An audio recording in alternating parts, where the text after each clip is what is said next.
Jar Binks. You are listening to Behind the Lens. And yes, indeed, you are. Thank you, Jar Jar Binks. And yes, you are listening to Behind the Lens. I'm Debbie Lynn Elias, film critic, creator, and host of Behind the Lens. You can find my movie reviews and interviews all around the globe, print and online, but every Monday, right here on Adrenaline Radio at 11 a.m. Pacific, 2 p.m. Eastern Time, we are live. And it's kind of a lazy morning. A lot of shuffling going on. The best laid plans of mice and men when you're doing something live. Everything tends to go awry. But thankfully, I have my trusty right hand, Brian, in the engineer's booth today. He's back. Yes, a couple pounds heavier. Well, not that anyone can tell, but I'd rather let them know now before they see me walking the street and everything. Oh, well, yes. As our regular listeners know, Brian took a few days off, and we missed him last week. Yes, Michael Sandoval, we missed the Star Wars countdown, but we're going to make up for it. We're going to give it to you today, so don't worry about it. We've been juggling because one of our guests today, Dorie Barton, Dorie is sitting in an airport with her feet propped up, and this is probably her calling in on the phone because she's getting on a flight. But we want to talk to Dorie all about girl flu. Later on in the show, REID COX, actress-producer REID COX, will be joining us at the half-hour mark to talk about I Blame Monty Hall. But Dorie can make it to her plane and get a good seat on time. We're going to bring Dorie on right now. Hello, my friend. How are you? I'm doing great. How are you? Fine. I saw the picture of your feet propped up on the window ledge in the airport. Are you comfy? This is an incredibly beautiful airport. It's brand new here in Wichita, and I swear it's one of the prettiest airports I've ever been in my life. So you're enjoying the airport? I like airports. But there's something wrong because Dorothy is supposed to be in Kansas, and Dorothy is now leaving Kansas. Now I'm leaving Kansas. But I was here far too short. But you were there for a very, very good reason because Girl Flu is just going hucklebuck on the film festival circuit. Yeah, it's doing pretty well. We're getting great responses. We're playing in festivals all over the country. And you get a trip to the Bahamas out of this. Yeah. I know. That's really marvelous. Yes. Yeah. For everybody listening on the East Coast or down, because, we go out live globally and then we're archived. The sound is available as a podcast. So all of our listeners down in that area heading to the Bahamas, make sure you go during the Bahama Film Festival so you can see Girl Flu. Aw, I hope they're okay. I hope they're, still there and hanging in there after that terrible hurricane. I'll tell you. We're just getting, and of course it's raining here in LA, kind of, sort of. Oh, really? Yes. I'm glad I'm missing that. I love rain.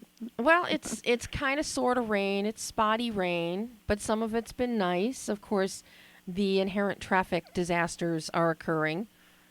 And then and there were 4 power transformers that blew up in Venice this morning. So Oh no. Aren't you glad the Los Angeles fear of rain. Aren't you glad you're in Kansas? I am. It's such a beautiful day. Well, I will be back in LA next weekend. So you will for a very important screening of Girl Flu at the LA Femme Film Fest on Sunday the 23rd at Laemmle Music Hall. That's right. Yes. And there are tickets still available because I checked. Oh, good. That's good to know. So people can get tickets. So for all of our lovely listeners who didn't get tired of hearing me talk about Girl Flu back in June when the film had its world premiere at LA Film Festival, tell everybody this is one flu you're going to enjoy hearing about. It is. It's we've been getting such good responses from women and men. We've had lots of young people come to see this. So, the story is about a little girl getting her first period and how that really affects her relationship with her mother. It's a the dual coming of age story of both of these women coming to terms with what being a woman means. And because of the two different ages being represented, because it's about mothers and daughters, and father figures and daughters, it really seems to be resonating for a lot of people, and that makes me really, really happy. Well, and that's one of the great things. You've got Jeremy Sisto, who, my love for Sisto, and his chemistry with the lovely Jade Pettijohn, who plays our young heroine, it is just off the charts. And he is so endearing as a father figure to this young girl. But he's also hilarious. And that's one of the great things with this film. Your comedy comes from these natural moments. Yeah, it is really nice. It's so nice to be in a full house of people who are all laughing, and it's fun too to sort of like stick around for the first 15 minutes of the film and feel the audience sort of learn as it goes along that that this is funny, because so much of the comedy is so awkward that you can feel the audience, finding it funny, but then being not totally sure if they're allowed to do that. But yeah, there's a moment, I guess it's about like 13 minutes in or something, and it's actually Sisto, responds to the news that Bird has just gotten her first period, and it's really like the first really big laugh in the film, and it's such a great moment because you can just feel the audience relax into this, like, oh, it's a comedy, it's okay. It's a definite comedy, and adding to that, you got Katie Sackhoff, who plays Bird's mother, Jenny, who herself has never grown up and wants to be the center of attention, and the whole world revolves around her. And she's so good in this film. Her chemistry with everyone is off the hook. She's great with Sisto. She's marvelous with Jade. She and Heather Matarazzo have crazy chemistry. And she's so good in this film. And Heather steps in as, that other mother, that aunt, the non-related aunt, who has the words of wisdom and the grounding. And she just does an amazing job. And it's not a role you would expect Heather to take. You would think of something lighter and funnier, but she's really the more grounded, dramatic piece in your puzzle. Yeah. Well, somebody has to be the grown-up. Well, do they have to, really? Well, in this whole messy familial system, somebody needed to do that. Heather actually came with me to Tallgrass, and they did a really cool double feature yesterday where they showed Welcome to the Dollhouse, and they gave her a lovely award, the Ad Astra Award, for her contribution to film, and did an amazing interview with her, which I believe the Tallgrass website has posted, and she's magnificent. And then they did a Q&A after the Girls Flu screening as well. They're both worth watching just to find out who Heather is, and because she's so much more than Lily Moskowitz in The Princess Diaries. Oh dear, yeah. She really is. She's quite a woman. I mean, she's an actor, she's an activist. She comes to this with a lot of power and intention. Yeah, Heather is a force of nature, in all honesty. Oh yeah. But now, so I have to ask you, your first script, right? First time writer director. You come with oodles of years of acting, grounded in soap opera training, no less. So that was my first professional job. Yes. Well, and as so many have said over the years, there is nothing like the soaps for a learning ground because of the breakneck pace, how fast things go, how quickly as an actor you have to learn your lines. It's really a crash course in production. How did those skills that you learned back then, how did they aid you through the years as an actress and now leading up to writing and directing Girl Flu?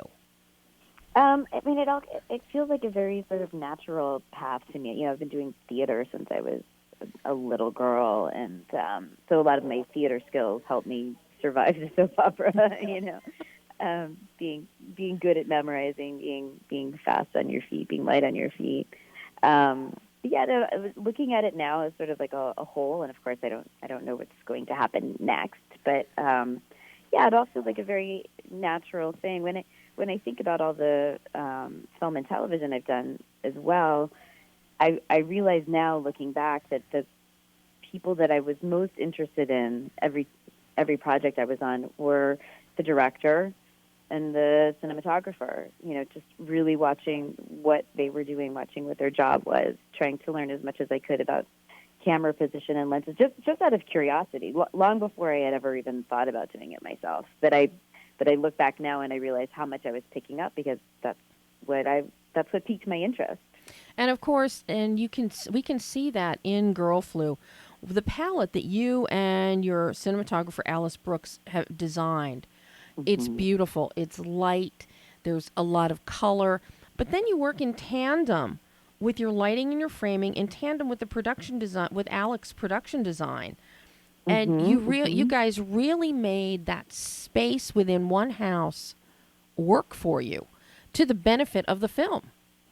Yeah, everyone did such a beautiful job, and so I'm so grateful too. I just want to give a shout out to my amazing producer, David Wilson, who, of course, is the man who made this all possible. It was, until he came along, this was just a dream. It was an idea in my head that became an idea on paper, but had it not been for him, the film wouldn't exist. So it's greatly, everything in the film is because of him, but to his benefit, he was the one that realized, what kind of a house we needed, what that we needed to sort of expand beyond how I had been thinking about it to make it a bigger film and to give us more space to play in, because I think you can get really claustrophobic inside that house, and if we hadn't shot in such a beautiful house with all those all the structural elements in place to begin with. Lots of great angles, doorways, long looks down the head. It was a great playground. Yeah, and Alice's lensing made it look a lot bigger than it was. Yeah, I wish people could have seen the camera operator, who's this, quite large ex-footballer, squeezed into the bathtub in the bathroom to shoot, the three women scene in the bathroom. Just outrageous things we had to do to make that space look bigger. And I think that's important that you mention that, because so often when so many people are wonder about behind the scenes magic and, it must be CGI, or, they must have gone to, built that somewhere else. No, when you see Girl Flu in this bathroom scene, in this tiny little bathroom, you actually shot it in that bathroom. Yeah. Yeah, everything feels very real because it was. And now let me ask you, with all of your years as an actress, do you think that helped you as a director in terms of knowing your actors? I have so much respect for actors and so much love for them. I'm always in awe of what actors are able to do and how emotionally available they are, and how much of themselves that they're willing to expose and be vulnerable with. So, yeah, I mean, my respect is enormous. And, yeah, I think, certainly I approach talking with the actors and helping them shape the characters. I do think a lot about how, I would like to be talked to. And, of course, every actor is different. Every actor likes to hear information in a different way. Some actors are sensory. Some actors are, more literal. Some actors like logic. Some actors like emotion. Everyone is different. So you just have to be, really attentive to their needs and what's the best way to collaborate with that actual individual, and not treating all actors like, I think some directors are afraid of actors because they think that they're all sort of like this general same thing, instead of that they're each individuals who are willing to put everything about themselves on the line for their art. So it's pretty remarkable. Now, because of the fact that you are an actress, but you are also, here you are the writer and director, how precious are you with the words on the page, especially given you understand the actor's perspective that sometimes they might want to ad lib or change something, change the wording up so that for a better context and feel for themselves. How open to change were you in this film? I'm sort of in the middle, I guess, because I'm very, very open to, I love collaboration with everybody. I always want everything to be a collaboration. So collaborating with the actors on finding, if these words are the right thing, if they believe that this is, authenticity is extremely important to me. So if an actor feels like a line isn't authentic, or if there's a way to make it more authentic, always very open to hearing other ideas. There are some things that I write that have like a rhythmic purpose to them. And so those things I tend to want to, or there's maybe a word choice that I picked that, that I know how many different places in the script that shows up because it's a running idea for me. But of course, if you're just looking at, one individual scene, that's not necessarily going to pop out at you. So there's some things that I protect. But of course, if somebody has a better idea about anything, I would be stupid not to listen to that. Well, there are some directors that are stupid not to listen to those things. You may have worked for some of them. Well, I think you want your film to be the best it can be, and I think it's hubris to think that you're the only one that knows how to do that. So what would you consider the greatest challenge that you had to overcome and that you overcame in making Girl Flu? I don't really know. But every stage, there was no secret to anybody that I hadn't made a film before, so I wasn't trying to pretend to be more knowledgeable about anything, than I actually was. But, the real exciting thing to me and the real challenge is that, every different phase that comes along, like, having to learn about cameras and lenses. I went through a crash course on that. You go through a crash course on camera blocking, you go through a crash course on editing, you go through a crash course on sound design. Each step along the way is a new opportunity to learn something. So, really, actually, that doesn't feel like a challenge to me. It's just the job, to know how to do all of those things. And it was really thrilling to me, actually, because I love learning, I love studying. So it was cool to be able to, to learn so much in such a compressed amount of time. So as you learned after learning, getting your crash courses in all those different areas, have you found a favorite one that you like to focus on or may focus on in the future? I like all of it. I really liked editing. Oh, pray tell. Pray tell why, Dorie? Why do you... Well, of course, there's that saying about, that you write the film 3 times. You write it once when you're doing the script, you write it when you're shooting it, and then you write it again when you're editing it. So I think it's the place, Lord willing, you get enough coverage, to work with. So you have all the raw material. That the editing is so fascinating because that is really where you shape it, and the fun of playing with, how much of a difference does, removing just a few frames or adding in a few frames or cutting to something that you never imagined cutting to when you were writing this, it's all, that's a really, really interesting process. And you can be incredibly detailed about it and take all the time in the world with it. So I know you have to catch a flight. Now, are you coming back? Are you coming back to LA from Wichita right now? Or are you going to another festival? I'm going to right now. Yeah, so I am going to the Santa Fe Independent Film Festival that I'm really excited about. We have 3 screenings there: Thursday, Friday, Saturday. I'll be there for the Thursday, Friday one, and then I'll come back to LA for the LA Film Festival, and then let's see. Oh my gosh, I'm going to the Heartland. Because I know you have 17 film festivals in 7 weeks or something. Yeah, it's something like. this is an It's insane. not quite that bad. But This is an insane I pace. put my suitcase on the scale this morning when I checked it in, and it's 44 pounds, which is terrible. Is it gaining more weight with each stop? Well, of course, because people keep giving you swag. Have you thought about boxing up the swag and mailing it to yourself at home? I have. I have found that to be a very convenient way to handle things. If I weren't returning this weekend, I would have to, because I can't handle it anymore. I need to scale back. I'm used to just traveling with a backpack, so that's terrible.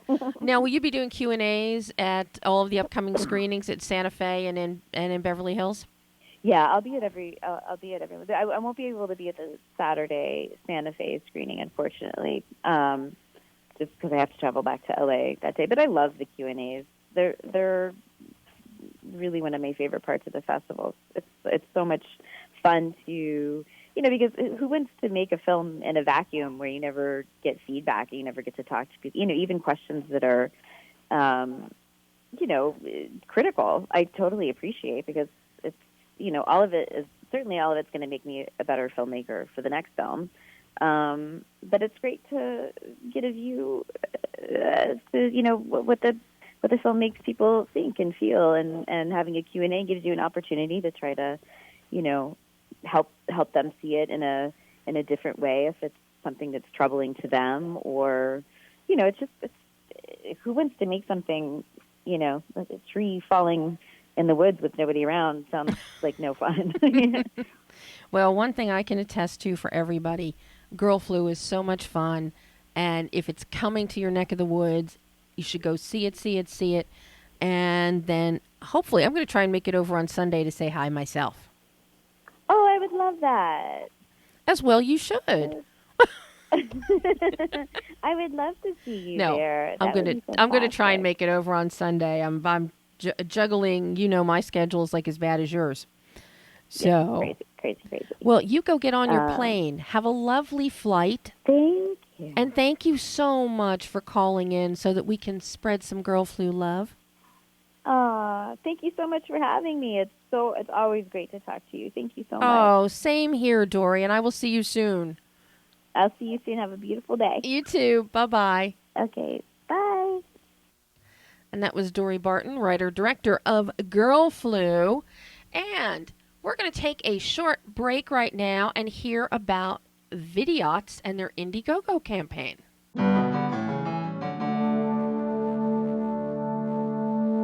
And we are back. Welcome back to Behind the Lens. For those of you just joining us, I'm Debbie Elias, film critic, creator, and host of Behind the Lens. You just missed Dorie Barton, but don't worry about it, because you can hear it later on today when we get the show up as a podcast on moviesharkdoubloir.com and on Adrenaline Radio, and tomorrow on iTunes. Coming up at the half-hour mark, we're going to have REID COX, but in the interim. Oh, and one quick note on Vidiots.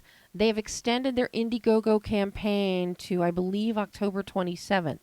So jump on over to vidiotsfoundation.org, find out about Vidiots, find out about the campaign, and help preserve video stores, videos, DVDs, Blu-rays, and the viewing experience. But right now, there's another experience that we missed last week because he decided to take time off.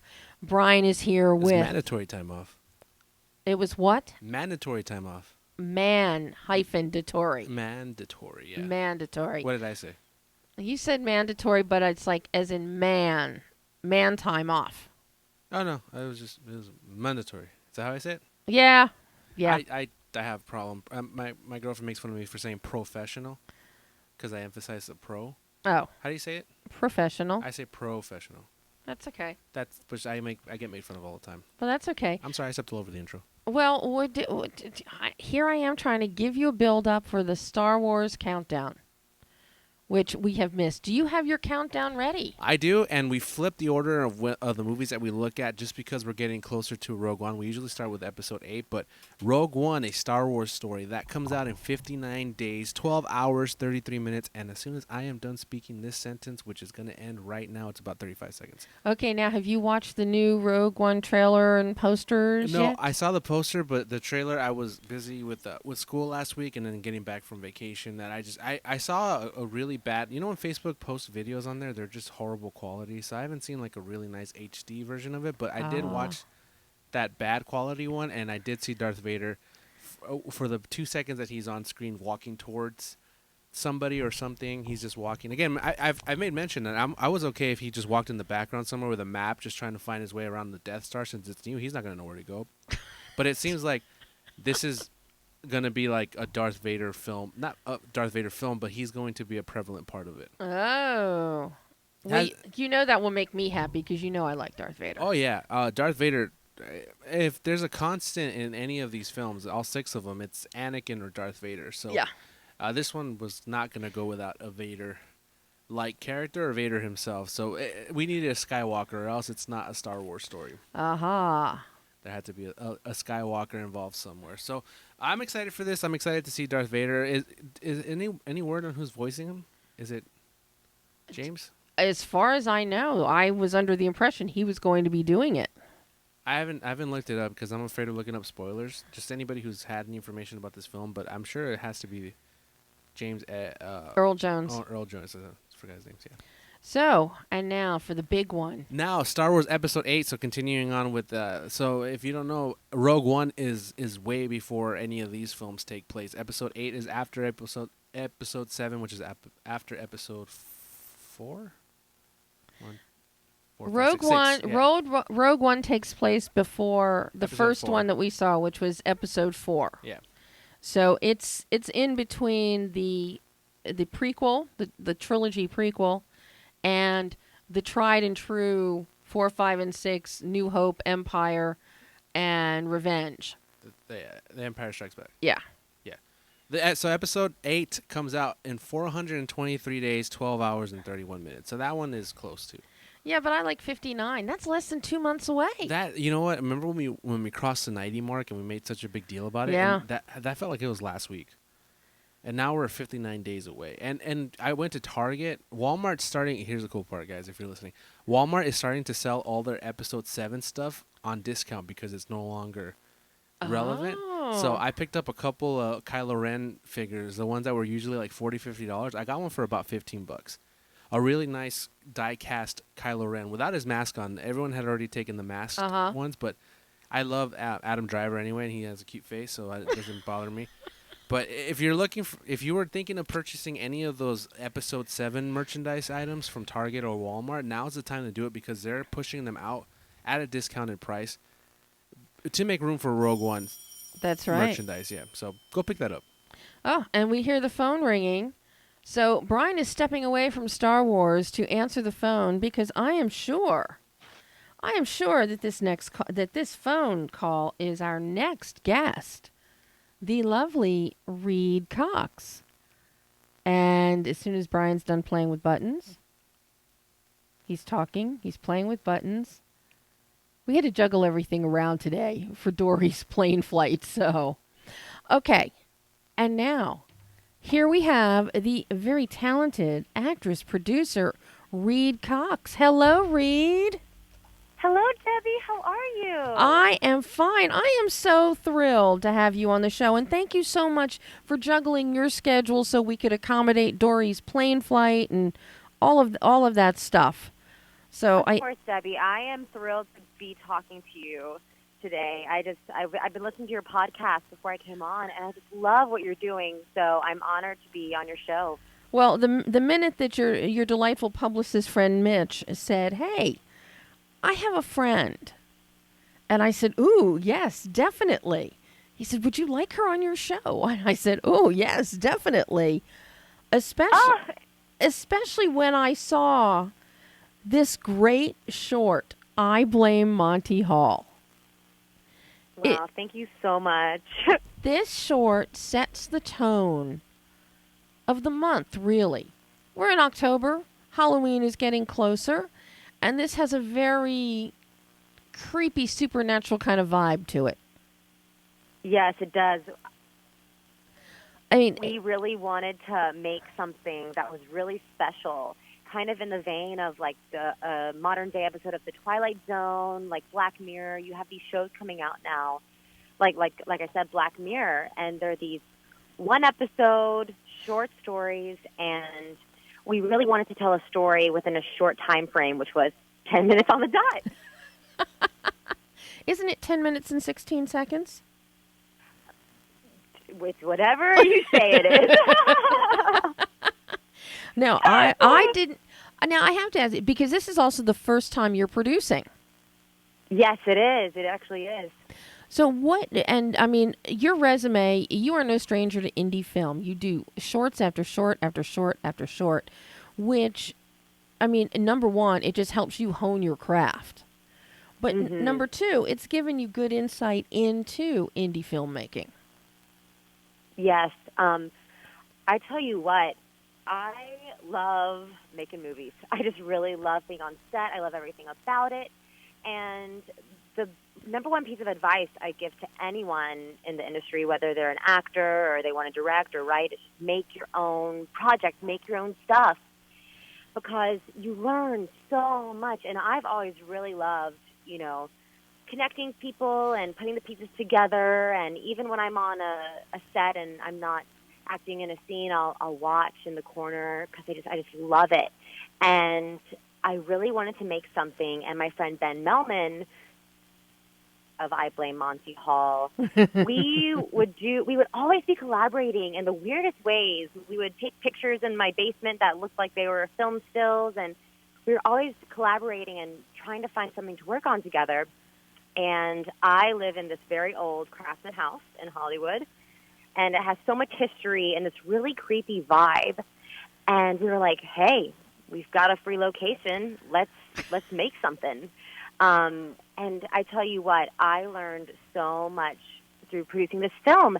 And even after we finished filming it, it's like you're constantly fighting to get it out there, because so many people worked so hard on this. And we're all so proud. We just really want to get every opportunity for people to see it. Well, I have to say, being a producer has honestly, it's been something. It's like I found the missing piece. I love acting. Acting's always my number one. But man, I loved making this film, and I'm really looking forward to making more in the future. So now, what was the process like? You and Ben came up with this idea. Did you automatically say, well, I'm going to produce this, I'm going to put all the puzzle pieces together, you know, or did he come up with the script and say, hey, I've got this, what do you think about it? What was that whole, the procedural like in you stepping in as producer and then putting together the cast, the crew, and which, by the way, Julia Swan, your DP, fabulous work. Julia is incredible. I worked with Julia on another film called With Grace, and I love working with women. I thought she was just the most badass DP ever, and she's so incredibly talented. So she was always number one on my list for who we wanted to be our cinematographer. But how we got started, so like I said, Ben and I were always trying to find different little ways to collaborate, and we were like, let's shoot something in the house. We were riffing one day on my porch, trying to come up with different ideas of what we could shoot in the house. And we kind of came up with the story, which was Kate, who's my character, and her boyfriend, Charlie. They go to house sit in Charlie's aunt's house, for Charlie's aunt. And she lives in a really creepy house, and there's this door that Kate is told very specifically not to enter. And then she ignores what Rose and Charlie say and tries to figure out what's behind the door. So we had the story. We started working on the script. Ben would write, and then we'd meet up at my place or at random coffee beans or Starbucks and go through different incarnations of the script. And we're really, really collaborative, always throwing out different ideas, and we finally locked the script. Mm-hmm. And so we knew we needed a Charlie and a Rose. then we hired my good friend Kate Reed as our casting director to help us find a rose. And we saw so many amazing actresses, but Jean was just incredible, super creepy, super subtle, very nuanced, and we were like, we've got to have her.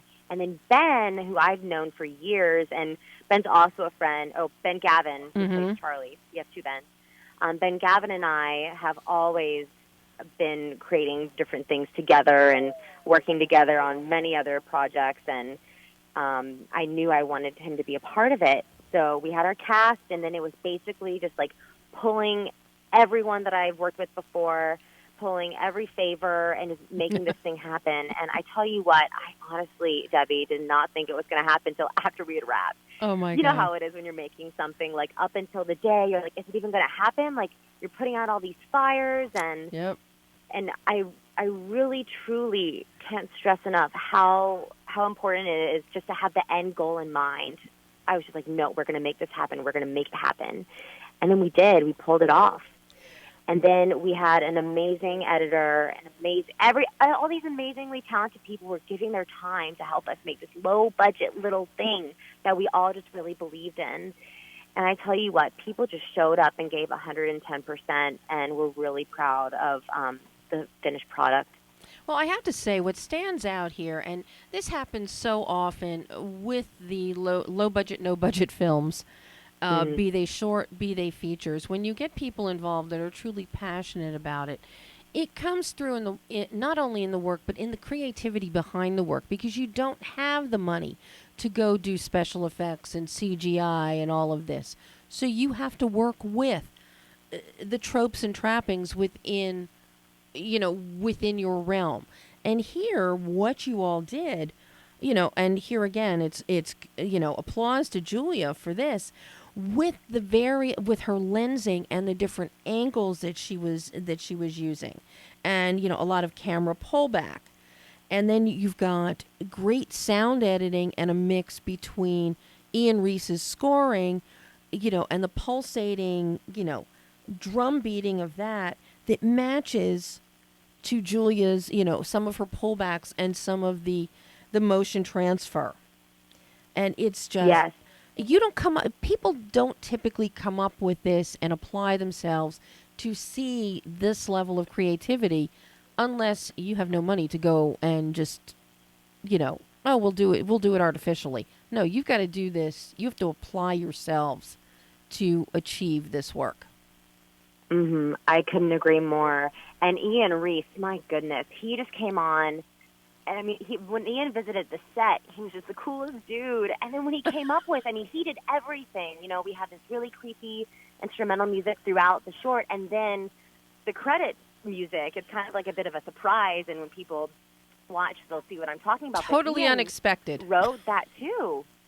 And so when it comes to people showing up and, putting 110% in for little, honestly, no money, it's all because of, honestly, Ben and my enthusiasm. Ben Melman, our director, is just so incredibly talented, and he believed in this film so much, and we all believed in it so much that people were wanting to work with us before they even found out what it was about. And Julia is just, oh my gosh, I could just go on and on about everyone who's worked on this film, but what Ben's really good at is telling people what he wants very specifically, and then being open to have other people bring other aspects to the table. He's extremely collaborative to work with. That's why when it came to my level of producing, he was always really open to my thoughts and, my ideas, but I also trusted him, and I was like, I'm going to let Ben do his thing, And then we also had, I also want to mention Max Melman, who's Ben's brother, came on at the last minute right before the shoot, and it's really helped us, drive it home. And he's been on this journey with us as a fellow producer, and he was just so efficient and so on it and so respectful of the process that it really allowed me to free myself of all, stresses of being a producer and just be in the moment as an actor. And everyone just came together and just really gave it their all. And I think that's why we have such an amazing finished product. Well, and, and I'm glad that you mentioned Max Melman as well, because I was going to ask you, whenever you're juggling more than one hat, you then have to decide, in the moment, are you acting or is your mind thinking, oh my God, we can't afford to do another take because the producer hat is interfering. Did you have any kind of conflicts there as to when you're wearing your producer hat, when you're wearing your actress hat? Girl, I tell you what, I knew that was going to kind of happen. It was my first time producing. Of course, I've acted in plenty of different things. I know what it's like to be on a set, but I've always observed producers and how they juggle and how you have to maintain this energy for the set to keep people focused and moving and make sure everything's going well. But I really just I would take little 2-minute breaks and just meditate. I utilize meditation so much when it comes to my craft, but also when it comes to producing and juggling hats. And I really just visualize having two sides of my brain, my producer's brain and my actor brain. I was able to really jump back and forth between the two sides whenever the situation presented itself for me to jump into the other one. So Max really came on and was just so great and so efficient that I trusted what he was doing. Then I could be free and in the moment and trust Ben in the creative side of things. I mean, all producing is really creative.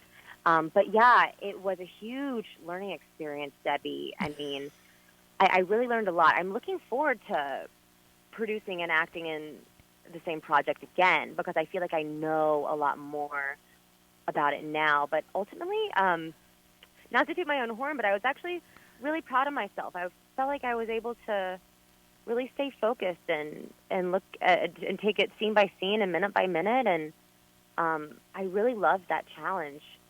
Well, let me ask you something as a producer, because you're dealing with, you have a beautiful vintage You Bet Your Life TV clip in there. Did you encounter, was this in, was this out of copyright and in the open domain, or did you have to worry about licensing or anything like that to use that clip with Groucho Marx and Ralph Edwards? I tell you what, so we wrote the short before we even thought about, finding a clip that, we were able to use. We just got lucky. We got lucky, and it was public domain, and we were like, yes, that one, that's it, that's perfect. So we got lucky, and we didn't have to deal with, the rights or anything, and it was open domain, so wow, we just put it in there. We got so lucky. And of course, the fact that you've got Groucho and part of the whole setup of You Bet Your Life and the secret word of the day, and the secret word happened to be door. And it just fell right into Kate's obsession with the door. The infamous door. Yeah, everyone's like, why is she obsessed with this door? But it's so much. It's not just about the door. It's about, wanting to be heard. And, when people tell you you're making a big deal about things, but something's up. And so she's so, she's this door, she can't get it out of her head. And I love playing women who are, know what they want and driven and complex. Because guess what? All women are complex. Mm-hmm. There's this idea that, we're not in films up until this point, but you see so many complex characters that are women, and just really getting to play someone who was just so layered was just such a gift. I know I just took your question and put a spin on it. Hey, but, that's what you're supposed to do. Yes. But this door, it's so funny because I love the fact that she's obsessed with this door, and it's just a door at the end of the day, but it means so much more than just being a door. It's like, are you hearing me, or am I invisible? And Charlie and Kate are at a point in their relationship. They're at that point in the relationship, at least I see it as, they're at that point where it's like, what are we doing here? Yep. Are we meant to be together? Are we not? What is this? And I think ultimately she realizes a lot about her relationship through her obsession with this door and how Charlie reacts to her. Well, and of course, the other big thing about the door, the first thing that got me is the minute somebody tells me, do not open that door. Well, that's the first thing I'm going to want to do. Yep. So, I mean, you have that in there. That's a natural instinct for anybody. It's, it's the wave the red flag in front of the bull. And that always is a good starting point for any kind of story because it gives you, there's a purpose. There's the light at the end of the tunnel there that you can work towards. And I just think, I mean, you guys did an amazing job with that. Oh, thank you so much, Debbie. I really appreciate it. You know, I love the entire look. The tonal bandwidth is just so beautifully done. But now I have to ask you, I Blame Monty Hall. Why do we blame Monty Hall? Where did this title come from? We blame Monty Hall because, you know, I don't want to give too much away because there's a huge twist at the end. A very big twist, which you know I've been avoiding. I know, right? But there is a twist. So when it comes to blaming Monty Hall, I guess we call it I Blame Monty Hall. It's just to pay homage to, you know, Monty Hall is the reason why it's the last straw for why she goes to the door in the middle of the night to finally figure out what is up. But just to blame him for everything that happens after. And also to blame him for the questions that we still have after this is done. Oh. You know, I'm really proud of how we ended the film, and I think it's a film that people still, we get everyone's feedback. It's like, we were so freaked out, but what happens? What happens? What happens? It's totally ambiguous, open to interpretation. Yeah, And for sure. Even better, it's open to being made into a feature. Yeah, actually, it's funny you say that. So when we made this, we weren't even thinking about turning it into a feature. We were like, let's make something where everyone can show what they're capable of and have it be like quick 10-minute thing, you know, people watch it and, you know, move on. But right when we screened it for the first time, we had a big screening at the Chinese Theater, and everyone was like, when's the feature coming out? What happens? What happens? And we had a lot of interest right away in seeing a bigger story. So we were like, okay, let's write a script. So we actually wrote the feature script, and it goes, oh my gosh, you would love this, Debbie. It's just it's so good. Ben wrote it with a really talented friend of ours, Philippe, who's a writer as well, and it is just a phenomenal script. And we haven't been pushing getting the feature made as much as getting the short out there. We premiered at the Sarasota Film Festival and did really well there, and have gotten so much great feedback. We just wanted to get the short out there and then move into the feature realm. But we have a script, and it's just a matter of taking the next step, you know? Because I just, within the first 2-3 minutes, the minute Kate and Charlie walk into the house and you start seeing the dark woods and you've got Julia's lensing and she starts dutching the camera ever so slightly, and you see so much potential for how any kind of mystery could play out. And then as we get a few more minutes in, by then it's like, oh no, this has to be a feature. Oh, thank you so much for saying that. Yeah, it's the feature script. It gets crazy. It gets crazy. Why does that not surprise me? Oh, there are lots of surprises, and it's so beautifully written. And Philippe and Ben do such an amazing job writing for, like, really fleshing out these characters, and especially female characters. So I'm so lucky to be working with people like them, who, you know, it's not all about, you know, I mean, I don't mean to be like, I don't want to watch movies about men, but, you know, I am really passionate about seeing films and television with strong female characters and working with women as well. I've been very blessed to work with incredible female directors, producers that I just love working with. But they did a really good job at, you know, writing really good characters, and I really do hope we get a chance to make the feature. We made the short for pretty much nothing, and we proved that we could make something really good and high quality for nothing. So I think we could definitely pull the feature off, and I know we will. So now, how can people go? How can people see I Blame Monty Hall? Where can they go to find it? So we have the film posted on YouTube. So if you just search I Blame Monty Hall on YouTube, but we also have a website. It's iblamemontyhall.com, and I'm sure you can post a link as well. To the video. You know I will. Mitch knows I will too. Yeah, but we're just very YouTubeable. We've had a lot of, oh my gosh, we've had such amazing reviews so far. People are being so generous and kind and watching our film and writing about it and giving such great feedback. So we're out there. So YouTube, our website, we didn't go too big into the social media like Facebook and Twitter thing. We really wanted the film to find its audience organically. But we're out there for sure.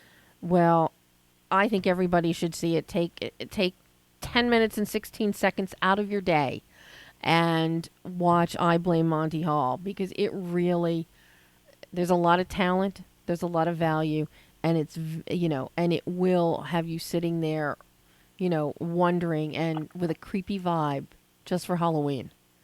It's perfect for Halloween time. It's perfect. Reid, I can't thank you enough for joining me today. This has been a real delight.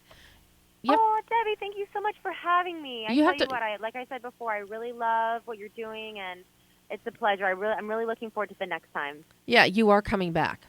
There is no question about it. It's happening. You are coming back. Reid, thank you, and I will talk to you soon. Thank you, Debbie. You have a wonderful day. You too. Bye-bye. Bye. And that was REID COX, producer and actress in I Blame Monty Hall. Trust me, it's worth 10 minutes and 16 seconds out of your day, people. IBlameMontyHall.com. And now, Brian. Brian's like falling asleep back there today. I'm not falling asleep. He was moving furniture this morning at his house, so he's tired. We're going to jump into something that I'm very passionate about, that I love. Jeffrey Dean Morgan. New film with Gael Garcia Bernal, written and directed by Jonas Cuarón, son of Alfonso Cuarón. Desierto. It is one of the most timely and topical films out in the market today. It just opened on Friday and limited. It is going to be going wider in release. We have illegal immigrants trying to cross the border, and we have one lone military vigilante played by Jeffrey Dean Morgan. Gael Garcia Bernal plays Moises, one of the immigrants trying to get across the border into the United States. His goal is to get to his son, who is here in the States, whom he's allowed to be in the States, but his father is not, and has been deported multiple times and has made multiple attempts to come back across the border. And in this, we see this group of 14 people that suddenly they dwindle down as they're stuck in the Badlands trying to hoof it across into safety in the United States, while Jeffrey Dean Morgan, his character Sam, and his dog Tracker, who does just that, tracks quite well, they're picking off the immigrants one by one because he doesn't want them in this country. We're seeing this play out in the presidential campaign now. We're seeing it played out in the media. And now you can really get a real handle and grip on this on the big screen, with the intensity of boiling it down to mano-y-mano, as we have Gael Garcia Bernal's character and Jeffrey Dean Morgan's go head-to-head in a battle of wills, a battle of survival, a battle of mindsets. So I sat down for an exclusive interview with Jeffrey Dean Morgan the other day, the highlight of last week, by the way, and to give you a taste of what we talked about, let's take a listen to Jeffrey talking about creating the character of Sam and how he took him from beyond being a one-note performance. This could have been such a one-note performance, and you really make Sam somebody who's he's very complex in his thinking. It's not that he's a villain. He just has a mindset. Yeah. And then you have a dog. Yeah. Well, and I can relate to dogs. If you know anything about me, I love dogs, and so that was a big cornerstone, I think, in trying to make this guy human, because on the page, we're done. A character like this, and as brilliant as Jonas is as a filmmaker, and he wrote this script, it came off very one note. I mean, this guy is just kind of a killing machine, and after talking with Jonas, I had to, I can't do just a bad guy. I have to make the character. I have to believe the character, for one. I have to, if I'm going to play him, I've got to have some sort of a story and someplace I can go to, and whatever his hatred of these people crossing the border, what does that stem from? And so kind of came up with a story, and actually we shot some stuff, believe it or not, that wasn't in the initial script, because I thought it was important. And then I remember seeing a rough cut of it with Jonas, and it didn't need to be there. And I realized that we did it kind of just for me. It was just so I had something to use, I think. I needed somewhere, because I don't ever want to play a character that is completely one note. And this still is, because he doesn't have an opportunity, he never explains his motivation ever, right? And he doesn't have any dialogue other than, kind of to his dog. And so trying to realize a character like that and bring it to life, it had more challenges, I think, than even I anticipated initially. But it was also the reason why I wanted to do the role so badly. It was because I think it would be such a challenge as an actor to make this a character that you could somewhat understand, not sympathize or empathize with, but understand in some way. Not saying that you understand what he's doing, because there's no justification for what his actions are. But thank you. I appreciate that. The emotional resonance that you had, and even without a backstory, even without dialogue, just by your very demeanor, by the very physicality of the character, you find out he's former military or paramilitary, sharpshooter. You don't get that hanging out on the street. No. But being a loner with the dog is obviously very well trained. Either he was his companion in the service. That's right. So all of this is there without, you don't need the dialogue. Yeah, you're right. There didn't need to be a lot of explanation, because there's enough hints, I think, dropped through the course of this journey, that you have a very good idea of who Sam is, and I found him to be kind of a sad. It's a sad character, a sad case study in the guy. I had sympathy only in that I found this guy to just be a lost cause, and for that reason I found him to be a very sad kind of character to play, and I tried to put that out there in the course of filming, that this was a guy that obviously had a lot more issues going on than what we're seeing certainly on the script, and that's our job as actors, I think, trying to bring all that to fruition somehow, and hopefully we did. And according to you, we did okay. You did. And of course you humanized Sam with the relationship with Tracker. Thank God. Those scenes and the emotional shift that you bring to life, when something befalls poor Tracker. Yeah. That was hard. That was hard for me. My heart stopped watching on the spot. My heart stopped when I saw that. But to see you in character decimated, and any philosophy that Sam had at that moment then turned to revenge, which said everything you really need to know, that Sam did have a heart and he loved that dog. Loved that dog. I mean, that's kind of that's his redeeming quality, and always was for me in the film too. And being such a big dog guy, and I've lost some dogs in the course of my life that have changed, I think, who I am as a human. I love them so much, and so that was kind of the easiest place I could go, because I am such a dog guy. So I understood that pain. I think that I remember shooting that in particular, and Jonas's eyes being like this big, because I don't think he expected me or Sam certainly to go where we went in that scene. And then I did see the movie, and all of that I think resonates, and I think you've explained it better than I ever could, and I'm so glad that you're doing this interview right now, because so far it's I wish to God you'd just taken my place in all the 100 interviews I did today. No, I would just feed you little cards. Yeah, exactly. I'll script it out for you. Right. So that gives you a sense of the tone of the interview that Jeff and I were having.